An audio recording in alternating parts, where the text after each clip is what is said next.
Let's get into Pothead Punditry. Tonight we're talking about the National Defense Authorization Act, which will indefinitely detain Americans in a battlefield, quote-unquote, situation.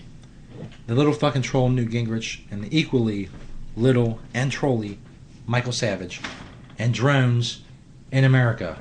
But first, and this is Taylor's time to shine, because his Darth Step is the theme song for Pothead Punditry. Yay! Fucking A. Check this shit, bitches.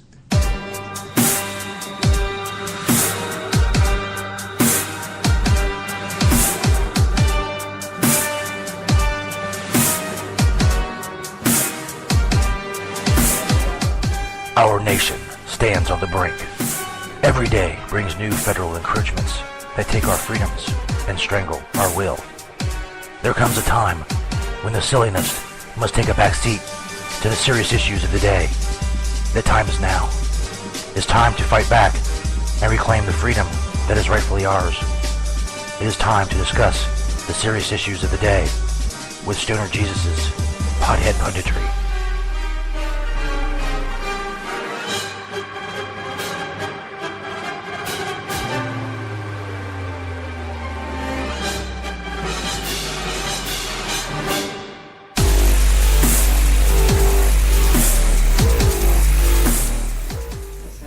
Hell yeah.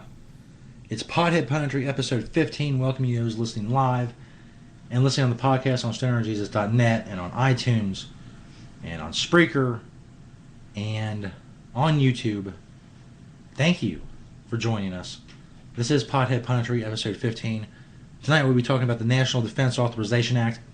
And if you don't know what that is, it is the ability of the federal government to detain American citizens without charge and without trial for an indefinite period of time.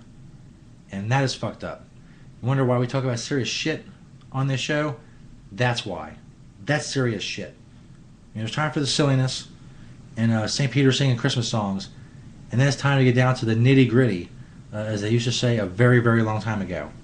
Why I know that expression, I'm not really sure. I'm sure I heard someone say it over and over again. Oh, you're 2,000 years old. Yes. Over 2,000 years. Maybe I invented it. I don't remember. Maybe I was really baked that night. Yes. Christoph said our government is way out of hand. Yes. At least we incredibly. on something. Yes. First of all, let me talk to you about. Let's see, we got about a minute 40 before this record break. Newt Gingrich, who's running for president, is a fucking little troll, and has said back in the day that he wanted to execute marijuana users. Oh my god. And shit like that. Over. Why don't they execute pedophiles? Yeah. But also, you should know about Newt Gingrich. He took a bunch of fucking money from Freddie Mac, and contributed to the bubble that has destroyed our economy and created rampant unemployment. He also, a long time ago, he was for marijuana legalization before he got paid off and changed his tune. But he's running for president. He used to be the Speaker of the House. He wants the most draconian drug laws you can think of. It would really be worse, much worse than Obama. If it was Obama versus Gingrich, well, first of all, we're fucked if it is. But anyway, getting to Michael Savage. I'm getting off point here. Michael Savage is a little dipshit radio host out in the West. He has a lot of listeners, I guess, for what he does. But he, like I said, you just YouTube search him and marijuana. He goes on and on about how stoners are worthless losers who never amount to anything, which, history proves you wrong. Many people smoked weed. I can go a whole fucking list, including Thomas Jefferson, Steve Jobs, on and on and on. Any fucking musician you've ever heard of, the music you like. But that's besides the point. He hates weed, and he is offering Newt Gingrich $1 million to get out of the presidential race. Why? Find out after this incredibly loud and annoying speaker break. Oop, and we're back. Turn off the microphone for some reason. And now it's back on. Pothead Punditry, episode 15. As I was saying, Newt Gingrich and Michael Savage. Michael Savage offered Newt Gingrich $1 million to get out of the presidential race. Why? Because he fears that Newt Gingrich will beat Mitt Romney And the only two people, according to Michael Savage, who can win the GOP nomination are Mitt Romney and Newt Gingrich. First of all, it's total bullshit. A new Iowa poll out tonight shows Ron Paul 1 point behind Gingrich in second place in Iowa. He's in second place in New Hampshire. He's in second place nationwide. But he's for things like federal marijuana legalization and going back to the Constitution and cutting $1 trillion from the budget in the first weeks of his presidency. And in the first week of his presidency, he will recall every single United States soldier in a foreign land back to this country and back home. Go to Ron Paul 2012 to learn more if you want to. But so according to Michael Savage, Ron Paul doesn't have a chance. So Newt Gingrich has to get out of the race so that Mitt Romney will win. And then Mitt Romney, who's another fucking corporate puppet, can run against Obama. Which wouldn't be as bad as Gingrich versus Obama, but it wouldn't be good either. It has to be Ron Paul. You can go back and listen to all the Pothead Punditries and all the ones to come, and they all come down to one thing. Ron Paul has to be the man to run against Obama. And then let the chips fall where they may. But if he's forced out by the Republican establishment and he's not able to, we are fucked. Ron Paul, Taylor loves Ron Paul. Christoph said Ron Paul is sounding better. And the thing about Ron Paul, not only did he predict the housing bubble 9 fucking years ago, he talked about, you can go find shit on YouTube. He said exactly what was happening. And he's been consistent in his policies in 30 years of public service. Everything he stands for 30 years ago, he stands for today. He's not full of bullshit. Like I said, I can go on and on. 70% of all presidential money donations, that's out of all of them, Obama included, 70% of military money or military donations goes to Ron Paul. And there's a reason for that. Anyway, I guess the point of my first story is fuck Newt Gingrich, fuck Mitt Romney, fuck Michael Savage, and anybody else who agrees with him. Michael Savage is a condescending dick. Like I said, you go look up those YouTube videos. He goes on and on about marijuana users are lazy, it's a gateway drug, and blah, blah, blah, blah, blah. First of all, the gateway theory has been disproven many, many times. It's disproven by the fact that you compare the number of marijuana users, regular marijuana users, to the number of hardcore drug users. Shouldn't they be close? If it makes you go on other shit? If there's 30 million marijuana users, shouldn't there be 25 million hard drug users or whatever? But there's not. There's like 30 million regular marijuana users and like 3 million or 4 million regular hard drug users, according to any estimate you want to go by. And as Ron Paul said in debate, if heroin was legalized tomorrow, how many of you would run out and try heroin? No. Is that the reason you don't try heroin? Because it's illegal? No, I would do pot whether it's legal or not. Is the reason you don't do heroin because you stick a fucking needle in your arm and you could die if you do it? You could easily overdose? That's crazy. Maybe that's why.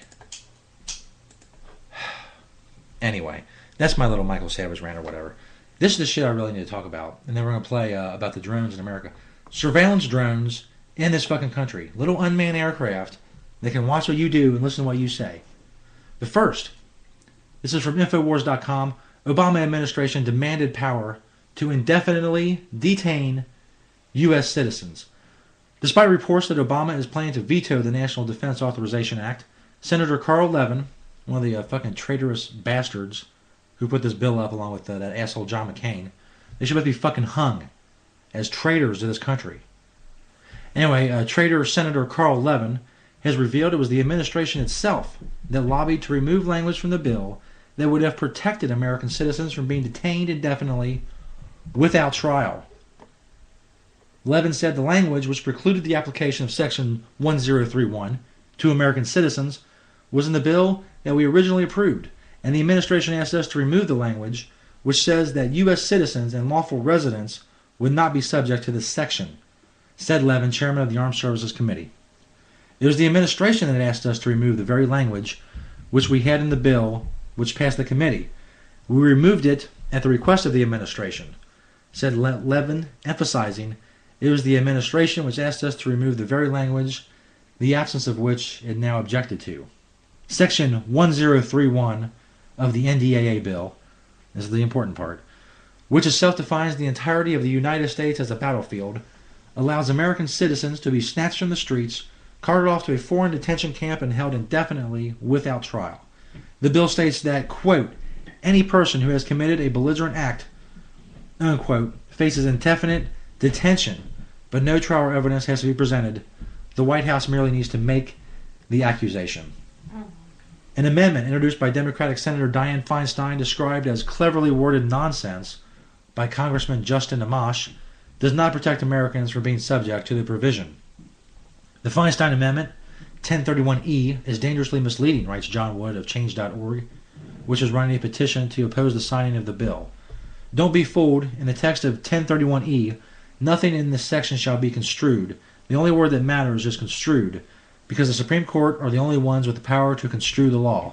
The Feinstein Amendment permits citizens to be imprisoned without evidence or a trial forever if the Supreme Court does not explicitly repeal 1031. The article continues, the Obama administration has never had a problem with Section 1031 of the bill, and indeed acted to ensure it applied to American citizens. Doubts over whether or not Obama would veto the bill only arose out of issues with Section 1032, which pertains to the military being required to take custody of individuals. Confusingly, Obama threatened to veto for 1032, but not 1031. 1032 is unrelated to imprisoning citizens without a trial. Obama has never suggested using a veto to stop Section 1031 citizen imprisonment, writes Wood. And the story goes on from there. You should get the basic idea. That's at Infowars.com. That's the shit we're fighting against. And the shit, it just happens all the time. Talking about shit happening all the time. These fucking drones. Government drones. Being used to surveil or whatnot citizens. Check out this clip from RT.com about the drones in America. Well, we begin this afternoon with signs that the U.S. may be moving in the direction of becoming a police state. Now, we've heard about drones being used in the Middle East. Most recently, Iran seized a U.S. drone accused of spying on the country. But now reports that Predator drones are being used on American citizens on U.S. soil. This video pretty much sums it all up. Nelson County, North Dakota Sheriff Kelly Yonke went looking for 6 missing cattle on a Brossard family farm when 3 armed Brossard brothers chased him away. Yonke called the Highway Patrol, a SWAT team, a bomb squad, and a Predator drone operated by U.S. Customs and Border Protection. The drone was used to surveil the property until the Brossard brothers were observed to be unarmed. Then the SWAT team moved in to make the arrests. Yes, that really happened. An unmanned multi-million-dollar drone was reportedly used to help local police track down stolen cows and their owners. So what is happening here in the U.S., and is this a sign of things to come? The always outspoken radio host Alex Jones is here now to help dig deeper into all of this. Alex, why in the world are local police in North Dakota using a drone to track down U.S. citizens? Well, that's because this is their prime enemy and prime target. Our country has been taken over by Goldman Sachs, the same folks that have taken over Europe.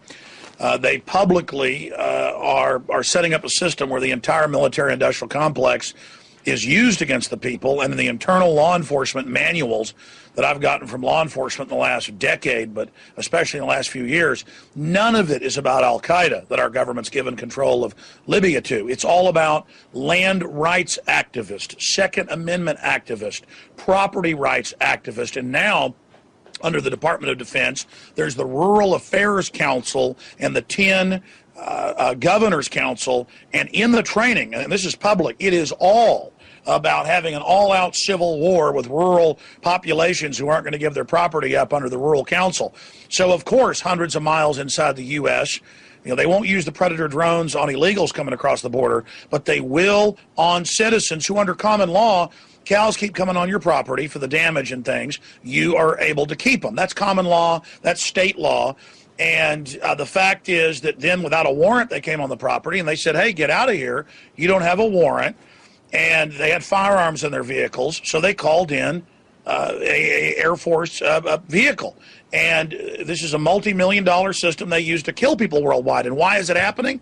When they passed the NDAA that Ron Paul has called martial law in America here in the U.S. a few weeks ago, when they passed that, it says the whole world, not just the U.S., can have predators over it dropping bombs on them. So it's a declaration of war, an end to posse comitatus, troops on the streets, and says they can kill U.S. citizens, disappear U.S. citizens.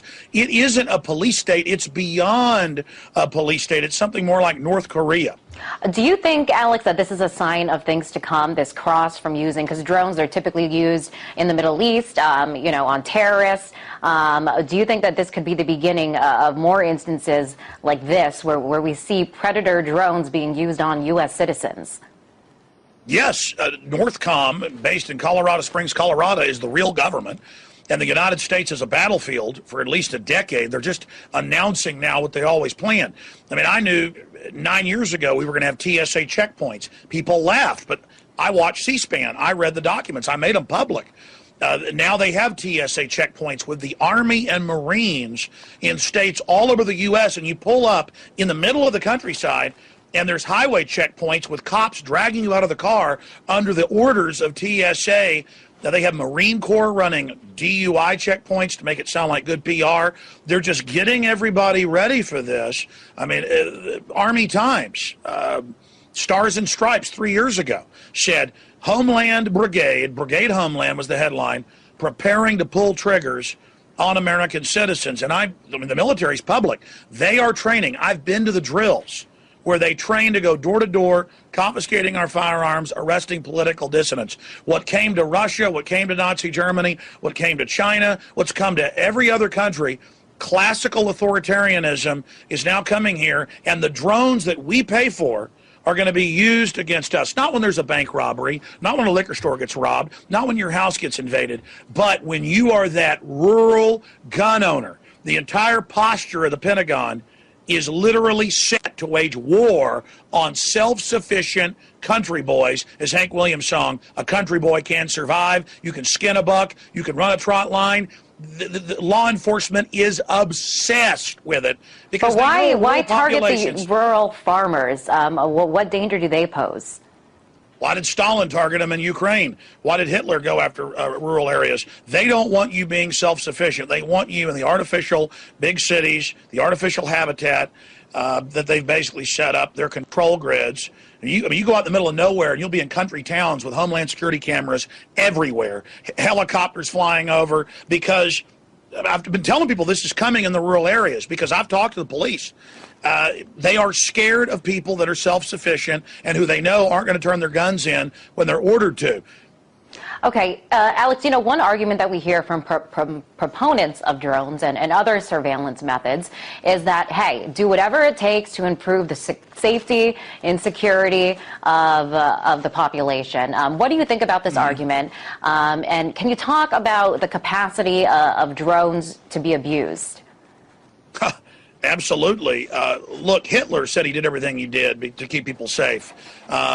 Fidel Castro does that. Pol Pot did that. I mean, in every case, tyrants always claim it's to keep you safe. But as the founders said, like George Washington, government is like fire, a dangerous servant, a fearful master.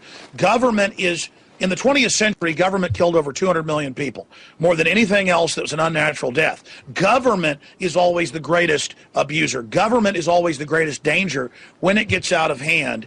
And we told everybody this was coming. We told you highway checkpoints. We told you end of posse comitatus military on the streets. We told you TSA groping you in body scanners. And people never believed it. All of it is now going to come. You notice the militaries are lining up against each other worldwide. You notice Iran's threatening to shut off the Strait of Hormuz. You notice there's staged revolutions going on everywhere. This is the banker takeover. Look at Europe. They admit a banker occupation with the countries all waiving their rights and signing it over to Goldman Sachs, who runs it. I mean, this is worldwide tyranny. Our military's been hijacked. Our police have been hijacked. Our state governments are now under federal control.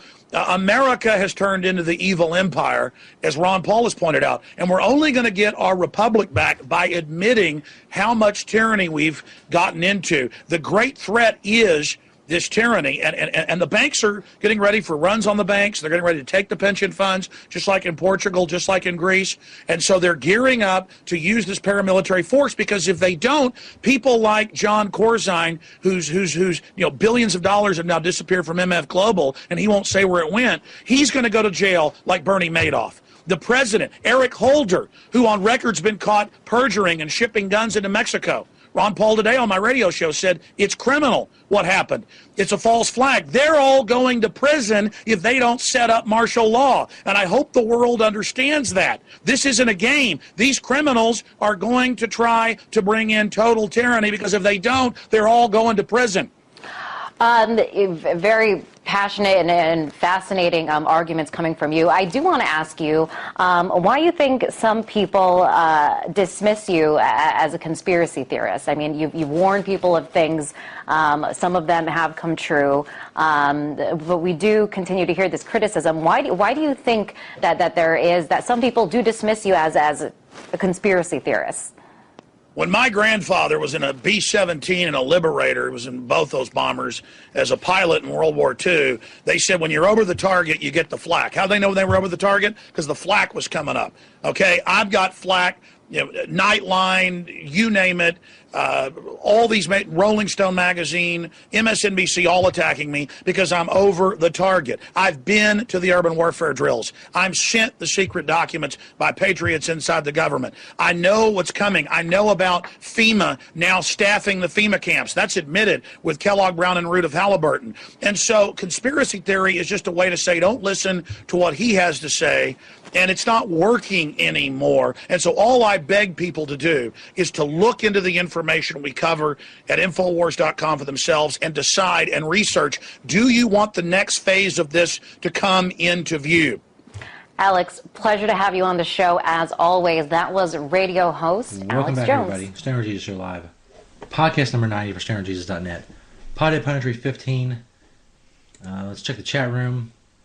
Mike said, this is some crazy shit. It's hard to believe they could so blatantly disregard what our country was founded upon. And Neil Cleaverhofer said simply, this is bullshit. And Taylor agreed, fuck yeah, it is, Neil. Straight up bullshit. And that's what our country's coming to.